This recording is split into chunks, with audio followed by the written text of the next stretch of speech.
しを行います。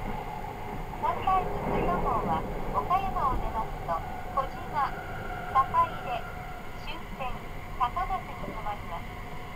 サンライズ出雲号は岡山を出ますと倉敷、備中高橋、新見、米子、安来、松江、新地、終点出雲市に停まります。列車は前から1号車、2号車の順に一番後ろが14号車です。1号車から7号車がサンライズ瀬戸号、8号車から14号車がサンライズ出雲号です。車内は一部の個室内を除き禁煙です。お手洗いは1号車と8号車は後ろ寄りに、その他の車は前寄りにあります。ラウンジとシャワー室は3号車と10号車にございます。シャワー室をご利用の際はあらかじめ3号車、10号車にございます自動販売機にてシャワーカードをお求めください。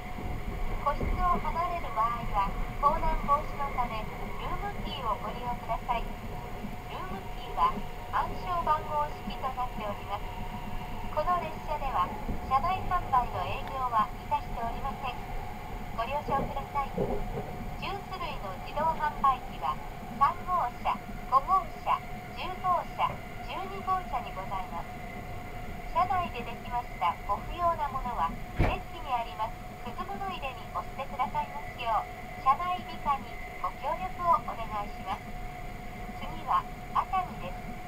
熱海の次は沼津に停まります。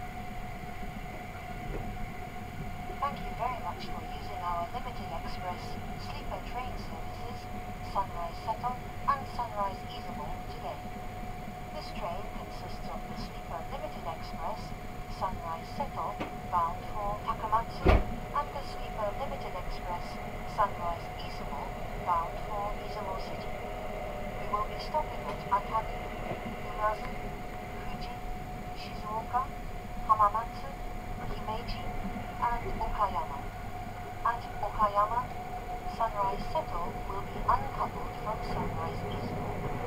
After leaving Okayama, Sunrise Seto will be making stops at Kojima, Sakaide and Takamatsu Terminal. After leaving Okayama, Sunrise Izumo will be making stops at Kurashiki, Ichu Takahashi, Niimi, Yonago, Yasugi, Matsue, Shinji, and Izumo City Terminal. Smoking is prohibited on this train, except in the designated smoking compartments. The next stop is Atami. After leaving Atami, we will be stopping at Umazu.